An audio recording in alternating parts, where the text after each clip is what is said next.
Nos encontramos en la prisión de Yeserías, hoy prisión de mujeres, y cuando yo pasé por aquí en numerosas ocasiones, Hospital Central Penitenciario. Me llamo Gregorio Gallego, soy periodista y escritor, y salí de esta prisión el 28 de octubre de 1963. En total había pasado 23 años en las prisiones franquistas. Prácticamente cuando salí era un hombre acabado y me consideraba absolutamente vencido. Sin embargo, al encontrarme en la puerta con mi novia, hoy mi mujer, que contra toda razón me había esperado en el largo cautiverio, y mis hermanas, sentí una fuerte reacción, el impulso de considerar que debíamos seguir luchando por la vida y por las libertades que nos habían sido arrebatadas.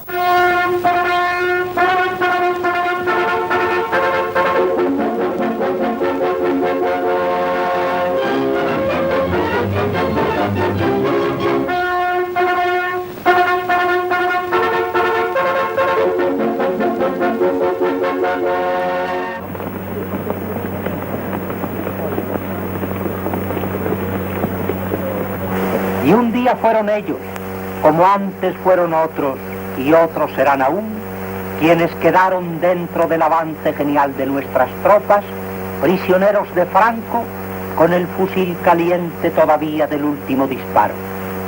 Les habían dicho que nuestra infantería no respetaba prisioneros, que una muerte terrible les aguardaba en este campo nacional. Les cultivaron con el engaño y el error. Y he aquí que la España de Franco abre sus granjas y cuarteles y habilita sus monasterios y castillos para alojar a estos hombres que fueron enemigos nuestros. España ofrece más aún.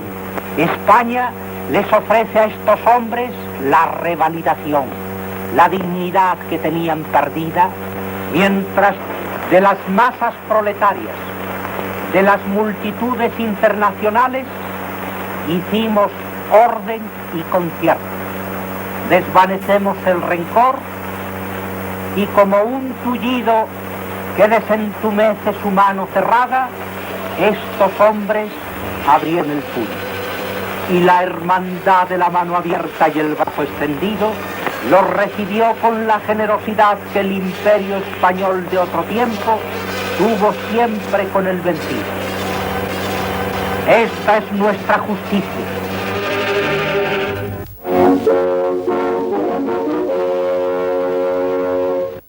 El día 28 de marzo de 1939 me hallaba por estos vericuetos de la provincia de Guadalajara. Era oficial ayudante del jefe de la 50 Brigada y estaba en un observatorio cercano al Pico Cejón para comprobar que aquella noche había habido un gran movimiento de tropas en la retaguardia enemiga. Estábamos pendientes de que en cualquier momento pudiera producirse la gran ofensiva con que nos amenazaba Franco. Pero ocurrió que a las 12 de la mañana en aquel observatorio me llegó una llamada telefónica del jefe del Estado Mayor de la Brigada en la que me comunicaba que nos ordenaban rendir las fuerzas y entregar los planos al enemigo y facilitarle la entrada en nuestro sector. El efecto para mí fue catastrófico. No tenía la menor idea de que podía ocurrir una cosa semejante. Conocía las ideas del jefe del Cuarto Cuerpo de Ejército, Cipriano Mera, anarcosindicalista, y Livinero González, socialista, y estábamos en un proyecto de retirarnos ordenadamente hasta llegar a Cartagena, donde facilitaríamos la salida de España de los 500.000 republicanos, más o menos, que estábamos comprometidos en la última fase de defensa de la democracia. Pero fue todo lo contrario. Teníamos que salir huyendo inmediatamente si no queríamos caer en poder del enemigo. Y lo que yo hice fue inmediatamente salir corriendo para llegar al puerto de Alicante a ver si podía coger todavía un barco.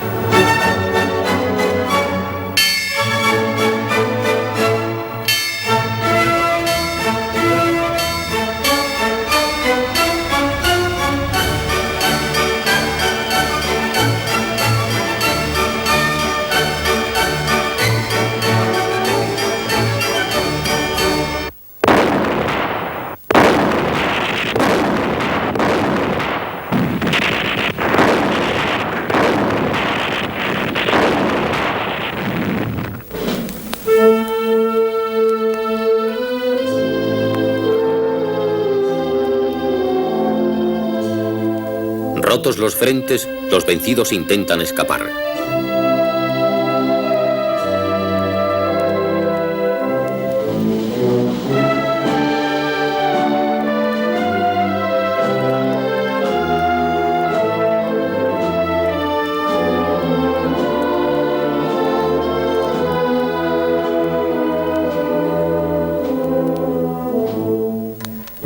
Silencio, pueblo.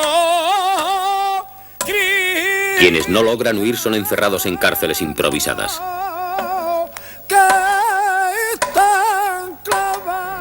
Yo terminé la guerra en Valencia y pasé a la Plaza de Toros, donde nos concentraban prácticamente a todo el ejército de Levante.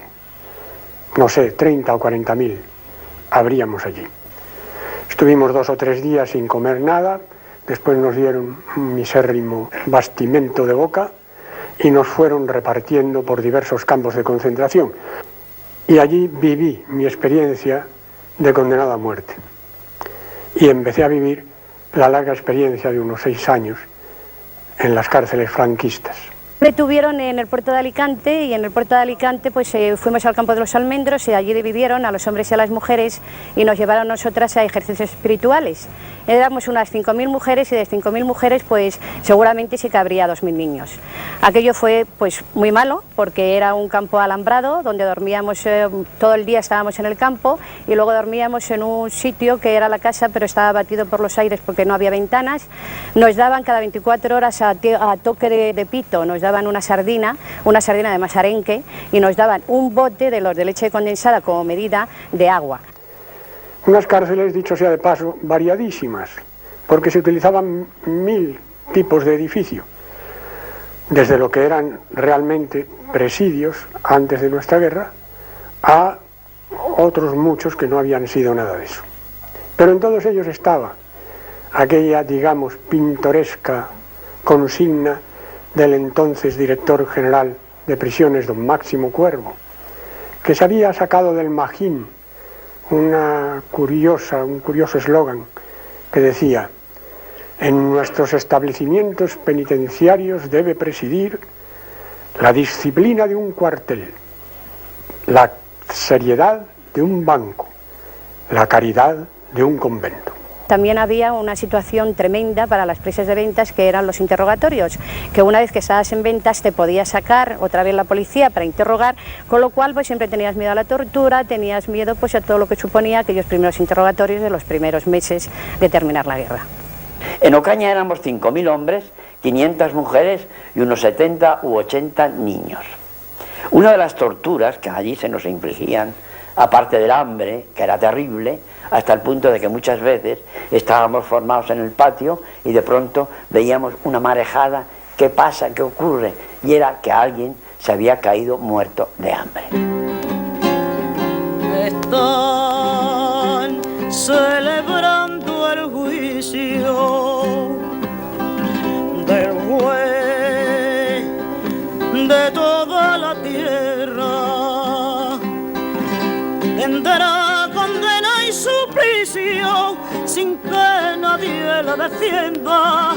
Señor de los perseguidos, amparo de mi ofensa.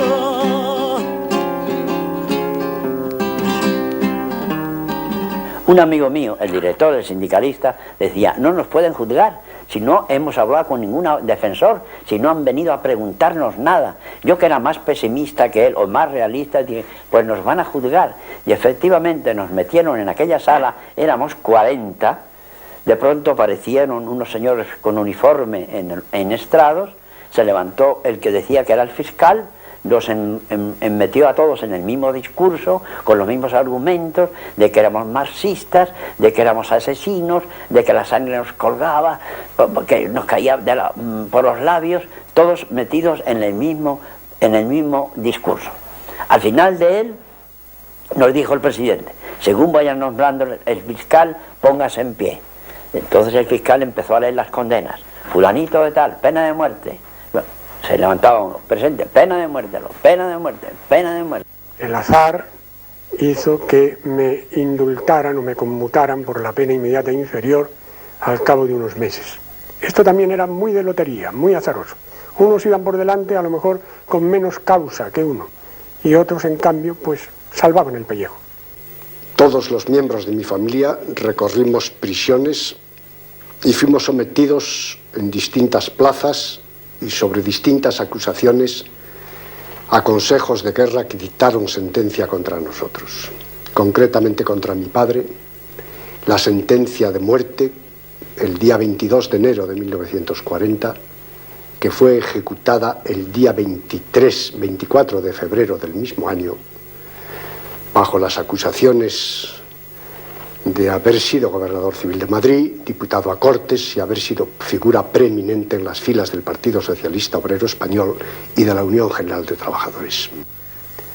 Usted canta el cara al sol con el brazo en alto y teníamos que cantarlo. Claro que a veces decíamos disparates mientras lo cantábamos.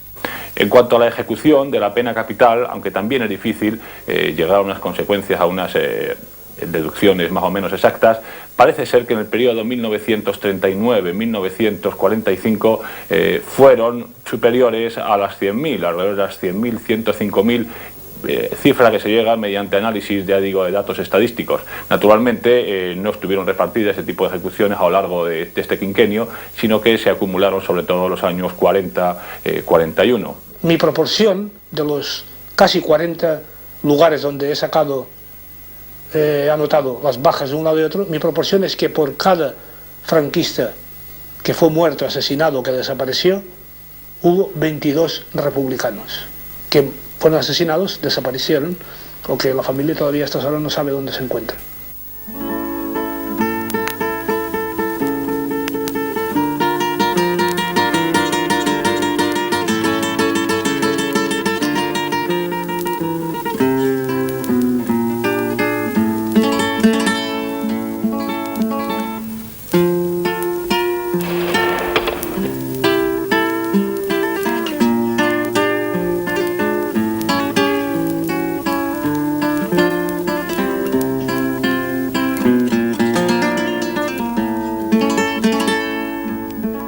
No eran presos políticos, porque todos los que estaban allí, o la inmensa mayoría de los detenidos y presos, eran autores de delitos comunes durante la guerra civil. Había muchas categorías de vencidos.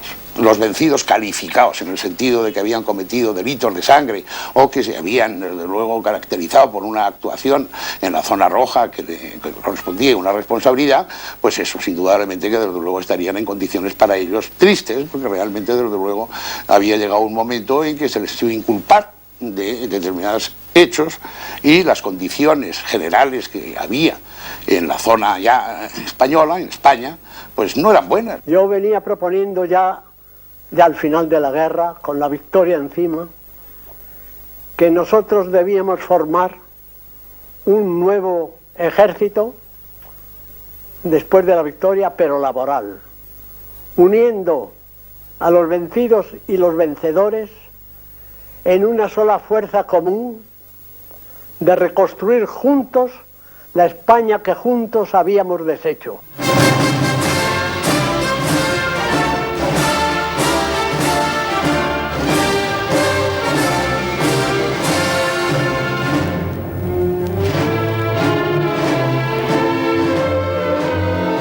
Hay que tener en cuenta que el fin de la guerra civil no supuso en forma alguna la vuelta a la normalidad penal, por llamarla así. En primer lugar, en ningún momento se derogó el bando declarando el estado de guerra de 28 de julio de 1936. Pero aparte de eso se dictaron una serie de medidas penales de extraordinaria severidad. La Ley de Responsabilidades Políticas de 1939, la Ley de Represión de la Masonería y el Comunismo, la Ley de Seguridad del Estado de 1941, incluso el Código Penal de 1944 y en fechas más tardías el Decreto Ley de Represión de Bandidaje y Terrorismo de 1947. Disposiciones, todas estas, que no solamente imponían penas muy severas y extendían en muchos casos la aplicación de la pena capital, sino que incluso también ampliaban sobremanera delitos como el de rebelión militar.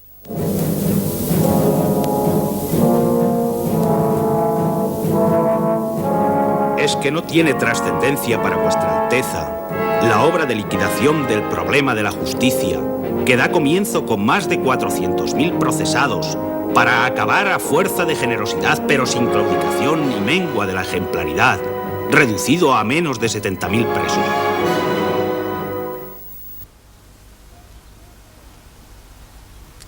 Mi primera vivencia de la derrota se produjo en este lugar.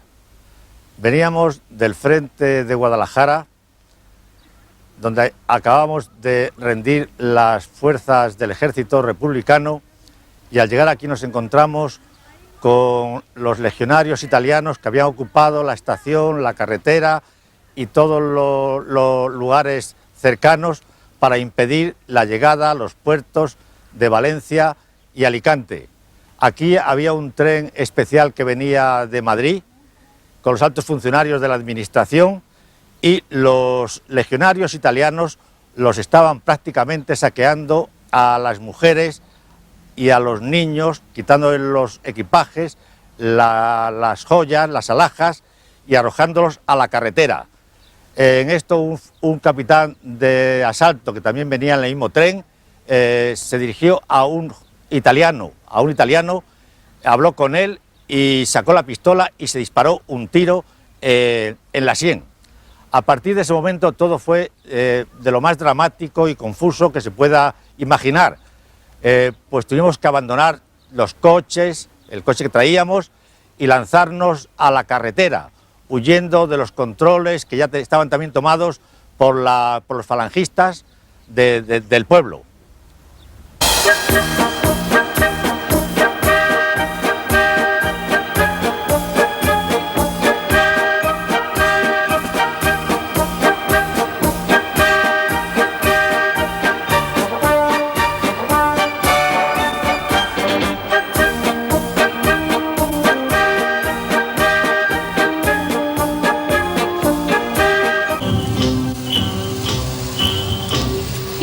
Una fiebre depuradora sacude a España. Como la farsa moneda que de mano en mano va y ninguno se la queda. Los inquilinos más antiguos de cada casa han de comparecer en los juzgados. Y ninguno se... Todos los serenos de Madrid se presentarán en los juzgados militares.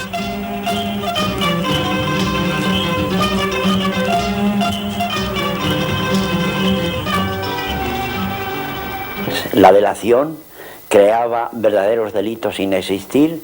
Bastaba que uno cualquiera le dijese, le acusase de una manera anónima e irresponsable que un señor cualquiera había estado en el asalto al cuartel de la montaña, que había asistido, por ejemplo, a la llegada del tren de Jaén célebre, o que había pisoteado el pan que arrojaron los aviones nacionalistas sobre Madrid. Bastaba esto, sin más pruebas, para que cualquier ciudadano fuera encerrado, golpeado, interrogado, juzgado y condenado. Las comisiones depuradoras actuaron, y yo iba a decir, casi inquisitorialmente. Muchas veces el individuo no sabía que le estaban depurando, y le estaban depurando a base de recoger una serie de informes de todo el entorno suyo, familiares, amigos y sobre todo enemigos, para almacenar toda la cantidad posible de cargos contra él. Todos los jefes y oficiales del ejército se personarán en el juzgado especial. Las causas para mi depuración pues fueron el haber servido al gobierno legalmente constituido. Los rebeldes, al vencer en la guerra, pues se erigen en un gobierno de facto, de hecho, y entonces nos empiezan a aplicar las mismas disposiciones que tenía el Código de Justicia Militar durante el periodo de la República. A mí concretamente se me condenó a la pena de 20 años y un día, y estuve hasta 1944 en distintas cárceles españolas. Se suspende de empleo y sueldo al personal docente hasta que sea depurado.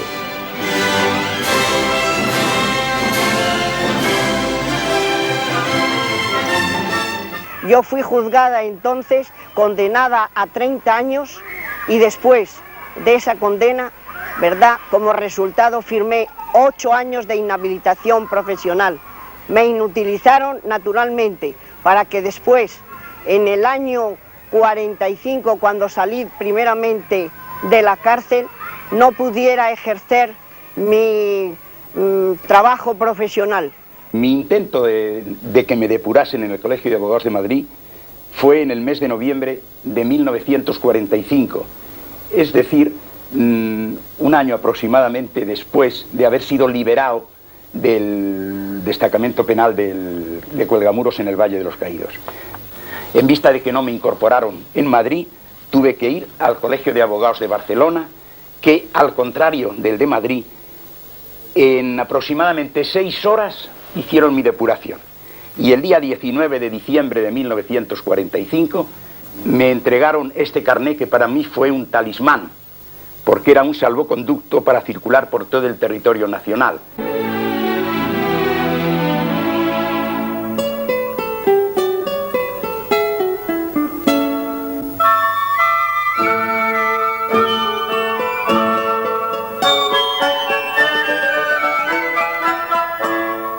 Yo fui detenido el día 20 de septiembre de 1936, a los 3 días de haber llegado las fuerzas llamadas nacionales a mi pueblo de Azpeitia, en Guipúzcoa, por las siguientes razones: por ser enemigo de la violencia como método de lucha política, por pertenecer al grupo del clero vasco que estaba empeñado en una justicia social cristiana, y en tercer lugar, porque éramos partidarios de una cultura vasca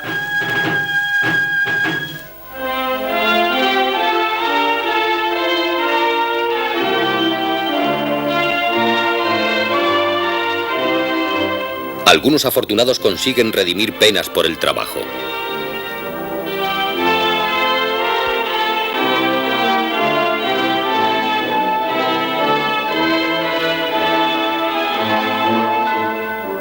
La redención de penas por el trabajo consistía en que por 2 días que se trabajaba se redimían 4. Por un día se redimían en ocasiones 3, según el tipo de trabajo. Y este sistema de la redención de penas por el trabajo y los indultos parciales que se iban dando todos los años servía para ir descongestionando las prisiones españolas, que estaban llenas de decenas de millares de vencidos.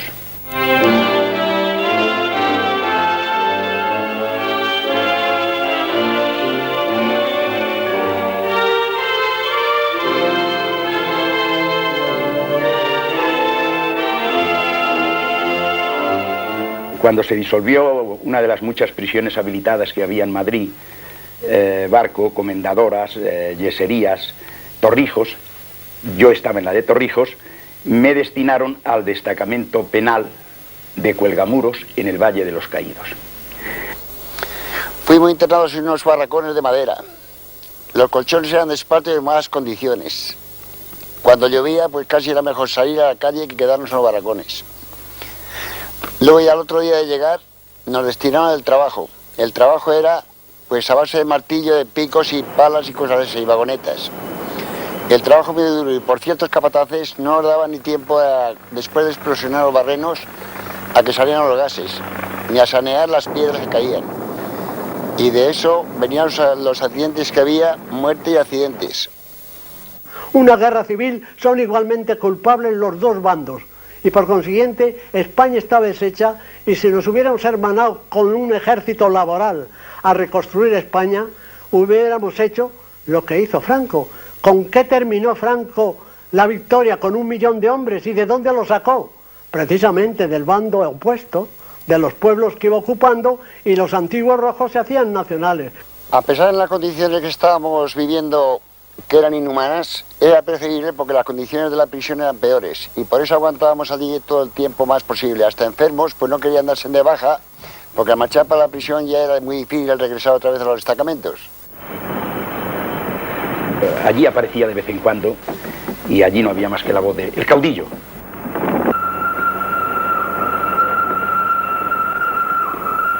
Hay una versión en la cual dice que Franco, cuando iba a hacer las visitas y los colaboradores de su séquito, pues que hablaba con los trabajadores. Yo en los 4 años que permanecí dentro del trabajo ese, en ninguna ocasión le vi hablar con ninguno de los reclusos.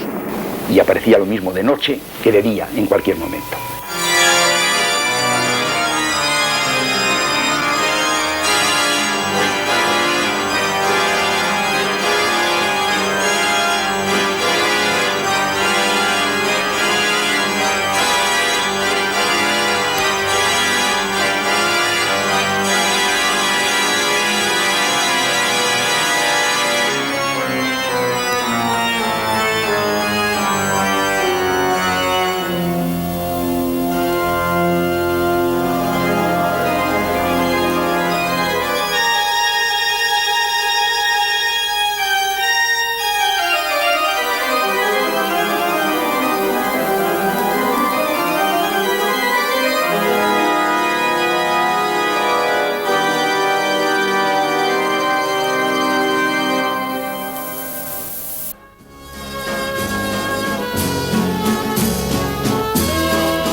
Al terminar la guerra civil, Madrid se convirtió en un inmenso campo de concentración.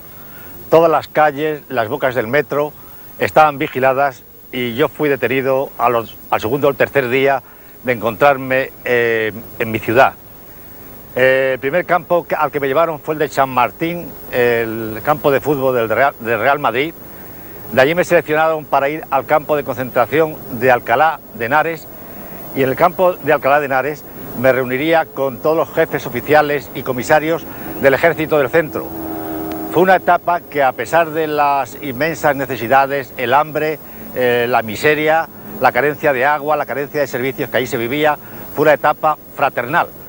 Pero al frente del campo había un alférez de Falange, aparentemente muy amable, muy campechano, quería hacernos comulgar con la Revolución Nacional Sindicalista y todos los días nos endilgaba sus discursos.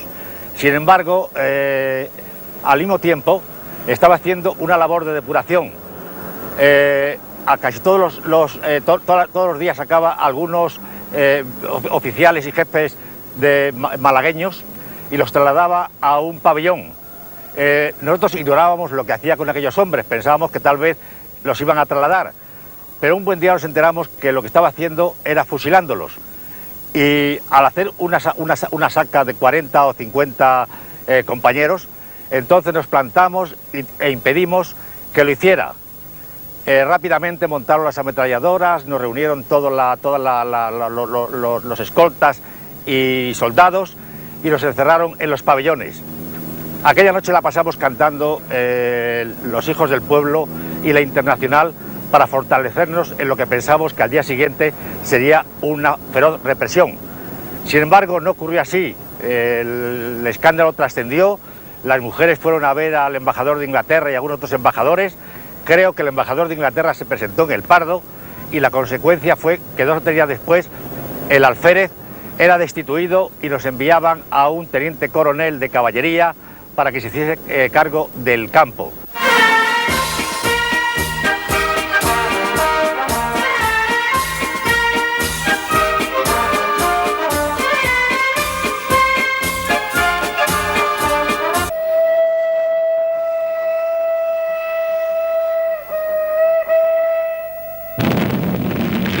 El primer exilio comienza casi con la propia guerra civil.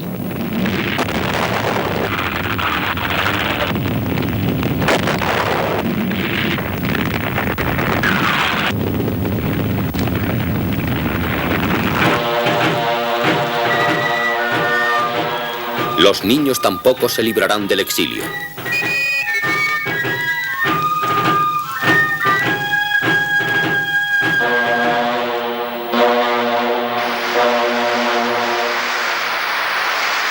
Acá de este lado, puro mexicano.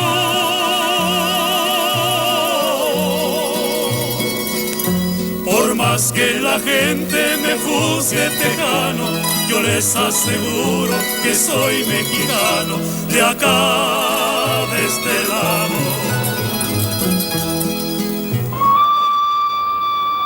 La Unión Soviética recibe asimismo a miles de niños españoles.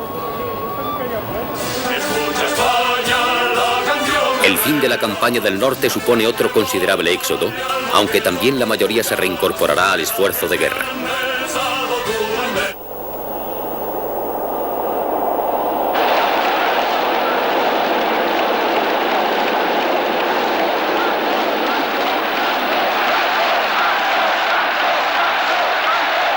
Pero es la caída de Cataluña la que provoca el primer gran exilio. Ya desfilaban por dentro de Barcelona las tropas cuando nosotros evacuábamos, éramos de los últimos, gente que salía de Barcelona. Entonces, claro, salimos por la carretera hacia Gerona. Y ya por allí, pues claro, hubo de todo, hubo unos bombardeos espantosos por el camino donde, claro, se iba dejando la gente que iba, pues iban arrastrando paquetes y cosas y veías toda la carretera sembrada de cadáveres porque no podían, porque ante el terror de los bombardeos y de todo esto la gente se aferraba a su vida y aquello era un sembrado de paquetes, de fardos, de mantas, de sábanas, de cosas. Entrábamos con 2 columnas de gendarmes esperándonos en la frontera y pasábamos por entre media. Con el que yo iba era un grupo de jóvenes, pero era una cosa muy impresionante ver a aquellos señores gritándonos como si fuéramos, de una sensación de ganado. Ale, ale, ale, ale, aquel ale, a mí me ha quedado tan marcado, ¿verdad? En fin, y empujándonos para que pasáramos a prisa. El paso de los republicanos a Francia fue un éxodo masivo. Eso quizá no se había visto nunca en la historia. Según las estadísticas, pues éramos un éxodo compuesto por unas 500.000 personas. Entonces ya podéis imaginar, aquello fue dramático. Lo que pasa es que ese drama, cada uno lo vive a nivel personal. Es un drama colectivo, pero que cada uno lo vive de una manera diferente. Yo, por ejemplo, que era joven, no lo viví de la misma manera que aquellas madres que cargaban a sus niños, algunos niños de pecho, otros niños incluso mutilados de los bombardeos. Naturalmente era diferente. Imaginaros que eso fue el mes de febrero de 1939, la parte pirenaica estaba nevada, la gente no iba preparada para marchar sobre la nieve, ni abrigada, ni bien calzada, pero lo único que queríamos, y eso hay que reconocerlo y hay que decirlo, lo único que queríamos era salvarnos. Cuando entramos el 9 de febrero nos encontramos con el ejército francés, los gendarmes, que nos miraban despectivamente, nos trataban muy mal. A los campos de concentración que se formaron allí, los moros, que eran los soldados moros del ejército francés, les quitaban los relojes, las sortijas, las carteras. Aquello fue un verdadero desastre. Las cifras de los exiliados es un tema muy debatido.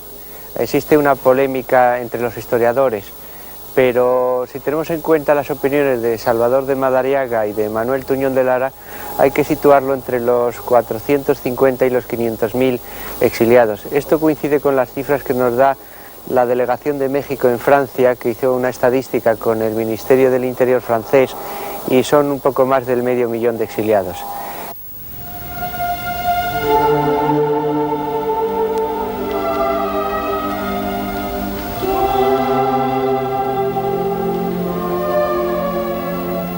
Con la derrota final de la República, se completa el mayor éxodo de la historia de España. Miles de republicanos intentan escapar por mar.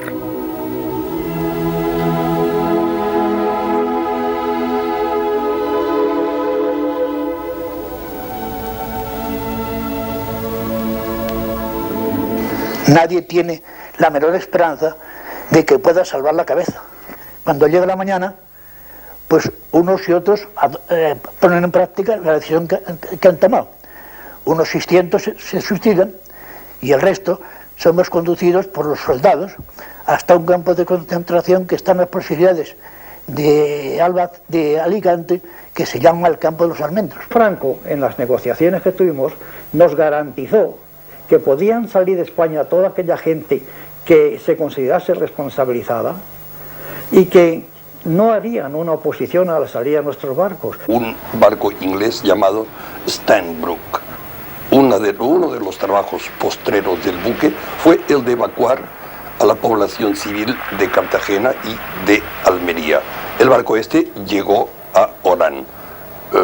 llevaba una cantidad enorme de gente a bordo, de gente civil, y debo recalcar que se trataba de un barco carbonero que no reunía ninguna condición para transportar pasaje.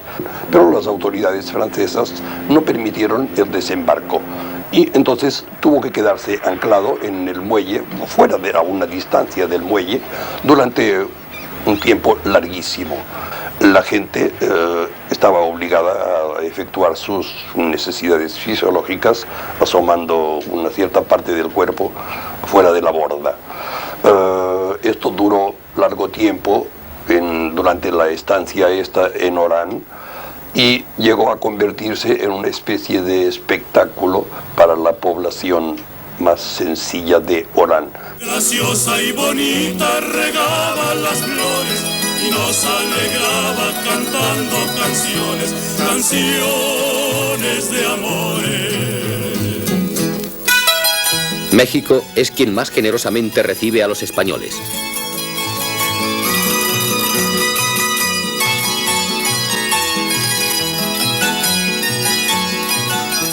Yo embarqué en el Sinaya en virtud de una tarjeta solicitud que rellené con los datos precisos. Tengo la impresión, por lo que a mí respecta y por otras referencias, de que la selección se hizo en función de la representatividad y en función también de las significaciones particulares, personales y públicas de cada uno, incluidos naturalmente los encuadramientos político y sindical. Entonces, estas instancias, digamos, tarjeta solicitud, se dirigían a París al SERE. El SERE, Servicio de Migración para Republicanos Españoles, y el JARE, Junta de Auxilio a los Republicanos Españoles, fueron dos instituciones de apoyo a los refugiados. Sus funciones fundamentales fueron la de garantizar la emigración política, la de apoyar y sustentar a los emigrantes y fundamentalmente a los refugiados. El gobierno republicano tuvo cuantiosos fondos para financiar el exilio, que procedían de la actuación de la denominada Caja de Reparaciones creada por Negrín en 1936, del contravalor de las ventas de oro del Banco de España y de una serie de operaciones realizadas por la Comisión Especial de Hacienda en París a partir de mayo de 1938. No se ha podido hacer ninguna estimación acerca del valor de los fondos. Estos se aplicaron básicamente a financiar las actividades del SERE y del JARE, organismos bajo la supervisión de Negrín y de Prieto respectivamente.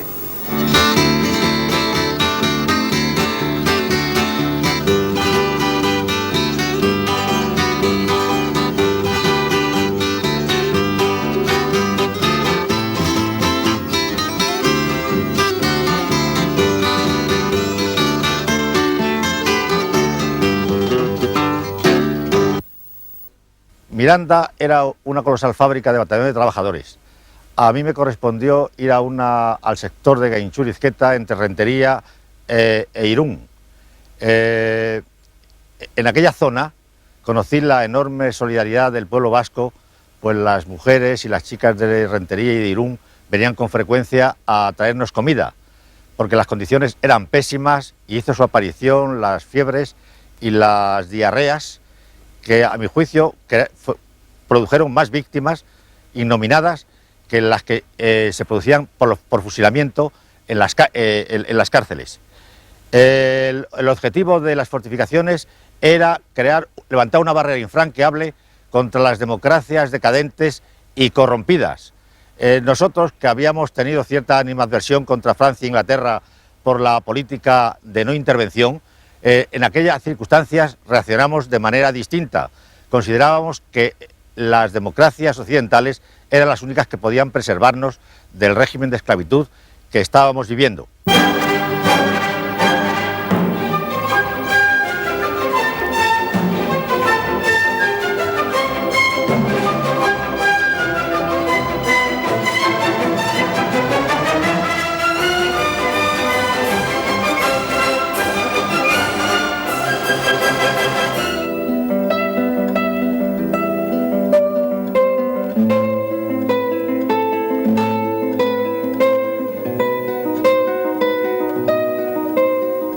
Francia no está en situación de recibir en unas semanas la riada de refugiados que llegan.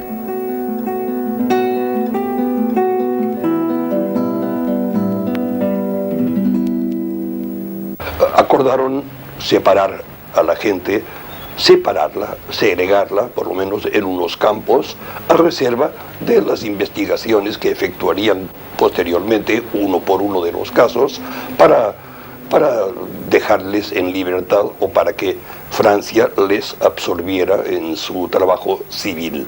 Lo primero que se nos hace es esperarnos un equipo de sanitarios y es desnudarnos a jóvenes y viejas, viejos y viejas, meternos en unas duchas a unas temperaturas fabulosas quemando y con unos cepillos, pero no suaves, no, sino cepillos de raíces, nos cepillaron el cuerpo, nos desollaron vivas.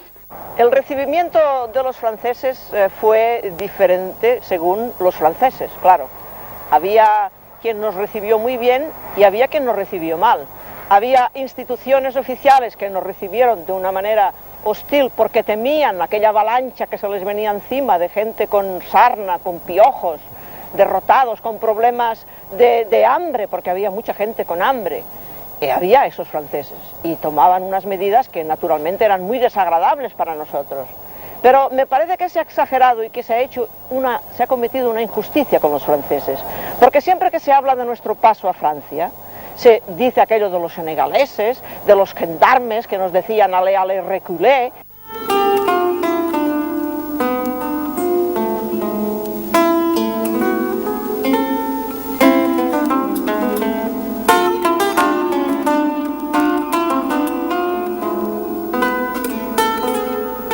Los campos de acogida en los que son internados pronto se convertirán en verdaderas prisiones al aire libre.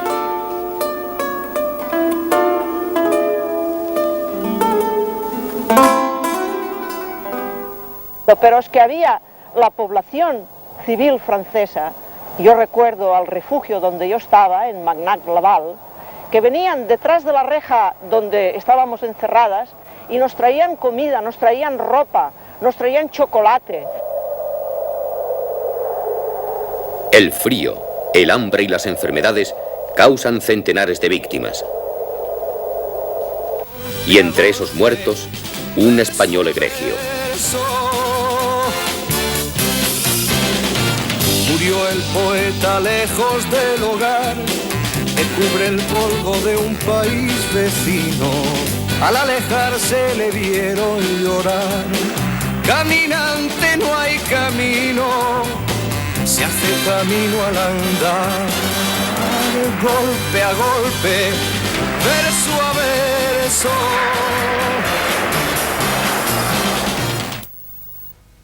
Desde la carretera de Irún pude asistir al hundimiento de Francia y al éxodo de las miles de personas que huían del rulo hitleriano.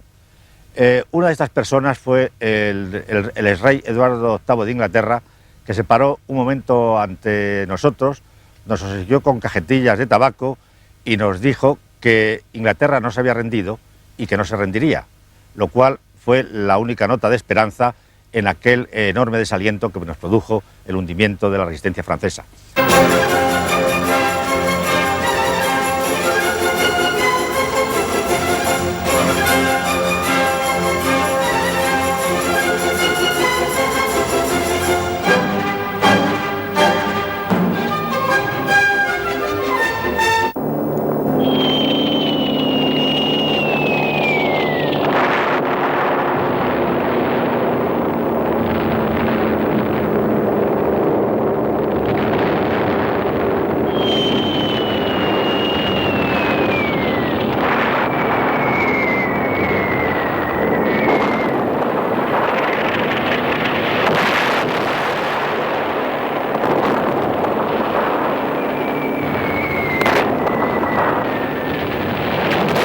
Medio millón de hombres quedan atrapados en Dunkerque.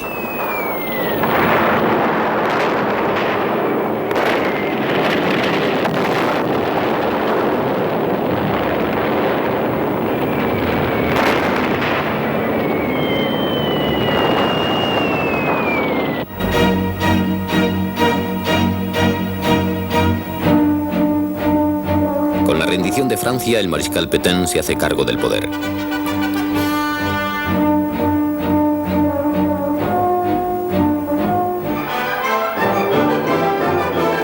Los refugiados españoles son integrados en batallones de marcha, creados por el gobierno francés para reforzar la línea de fuego.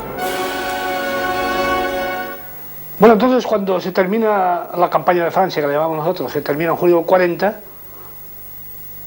de una manera muy curiosa, los alemanes se encuentran en posesión de una documentación que son todas las actas de alistamiento nuestras, en donde para servir mejor la causa aliada, cada cual pues había desplegado y comunicado allí todos sus resortes, todos sus recursos y potencias personales. Entonces esto, con la Francia colaboracionista del año 40, se nos vuelve contra nosotros. Y a partir de ahí, pues consideran que la gran mayoría de los republicanos españoles somos peligrosos y se crean unos grupos disciplinarios que se llaman grupos de trabajadores extranjeros. Yo estaba en el 422, pero me consta que por lo menos había 515.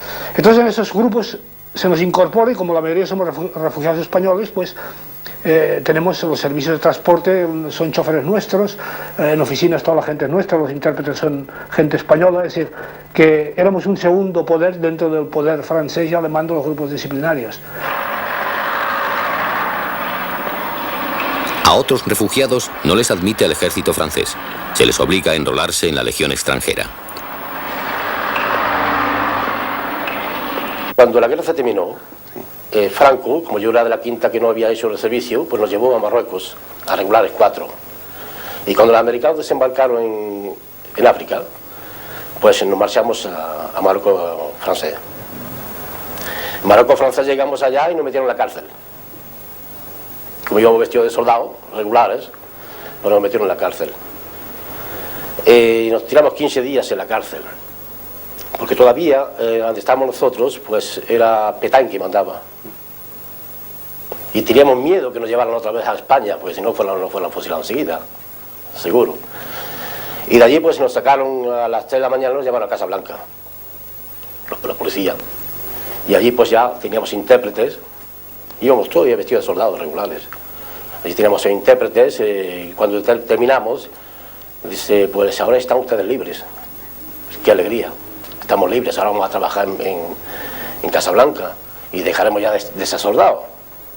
No. Ustedes se tienen que enganchar en las fuerzas francesas libres, no en el Cofran de África o en la legión extranjera.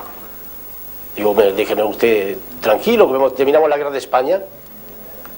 Déjenlo aquí. No, vale. Y nos quitaron la ropa española y nos vistieron de soldado francés. Los españoles que se libran de ir a los campos de trabajo franceses o alemanes se integran en el naciente maquis. Bajo la ocupación alemana en Francia, los españoles tuvieron una participación muy intensa en la organización de las guerrillas. Los españoles estaban organizados con frecuencia con grupos de carboneros que camuflaban a grupos de guerrilleros. Y en muchos lugares, pues los resistentes franceses tenían una gran confianza en los españoles, que estuvieron incluso en vanguardia en la organización de las guerrillas, porque era gente firmemente antifascista, que no soportaba la ocupación alemana, y gente que además había hecho la guerra y tenía una cierta experiencia.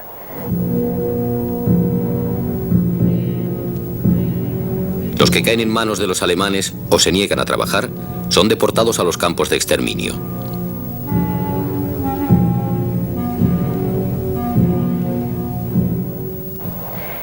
A mí en mayo del 44 me detuvo la Gestapo y de allí fui a parar a toda una serie de campos, de uno al otro, y con unos viajes tremendos hasta parar al campo de Ravensbrück.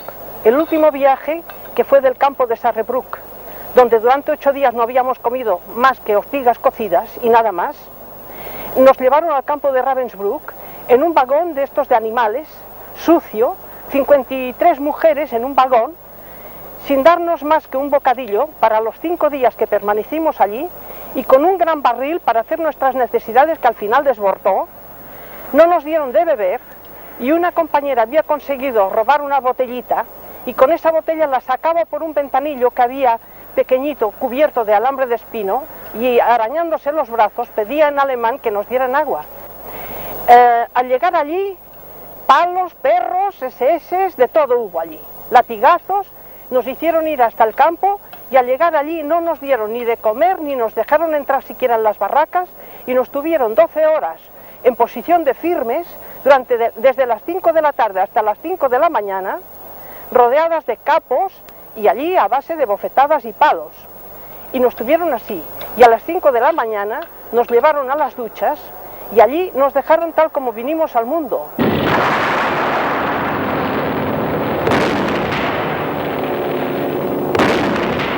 A lo largo de la Segunda Guerra Mundial, los españoles combaten en todos los frentes y en los lugares más remotos. En el intento aliado por reconquistar el puerto noruego de Narvik, luchan como legionarios varios centenares de españoles.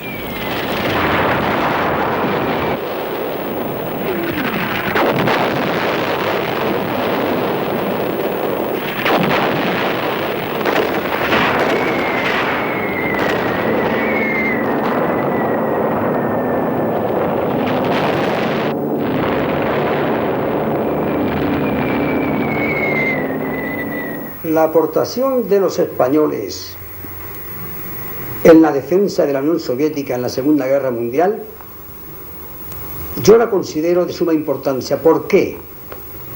En primer lugar, aportaron sus conocimientos militares, además, aportaron sus vidas, porque más de un 35 o un 40% de los españoles que empuñaron las armas cayeron en combate. Los aviadores españoles que participaron en la Unión Soviética ya tenían la escuela de pilotaje y de combate en la Guerra de España. Y naturalmente podemos decir que se cubrieron de gloria en la Guerra. Y en Inglaterra pues estuvimos haciendo maniobras y todo, preparándonos para el desembarcamiento en Normandía. En Normandía el desembarcamiento fue duro. En España hice la guerra en Toledo y en Cabeza de Buey, en Extremadura, pero no era la guerra lo mismo. Porque nosotros nos enfrentamos en busca del enemigo. Quiere decir que nosotros teníamos que buscar al enemigo. Y yo era la sección de asalto. Yo tenía contacto con el enemigo primero, escondidos, y luego venían las fuerzas para batirnos, ¿no? Pero lo primero que llevábamos los golpes éramos nosotros.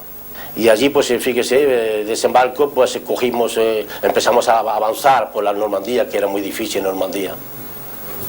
Y muchos muertos. La división blindada Leclerc es la primera que entra en París. De sus 16.000 hombres, más de 1 millar son españoles. Los españoles llegan los primeros a la plaza del ayuntamiento. Llegamos a París, cogimos París y para nosotros los españoles llegar los primeros a coger lo más céntrico de París, como yo mismo, que me encontré en el Arco del Triunfo, barriendo la Champs-Élysées. Para nosotros aquello era un honor. Muchas veces venían a hablar con nosotros los franceses, pero como no hablamos el francés, nos felicitaban, nos daban flores, nos daban abrazos y esas cosas, ¿no? Pero era un honor para nosotros los españoles latinos en Francia. Nos acogieron muy bien, nos dieron muchas flores y nos dieron muchas botellas de vino.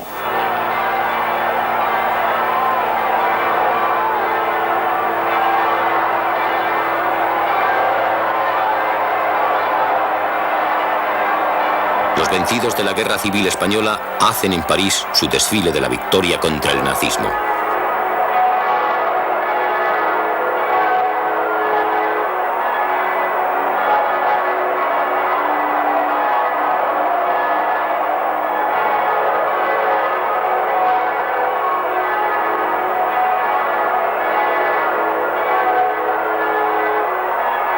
Lo que yo me pregunto y les pregunto a todos ustedes es si después de conocer la derrota vale la pena aprender en semejante escuela.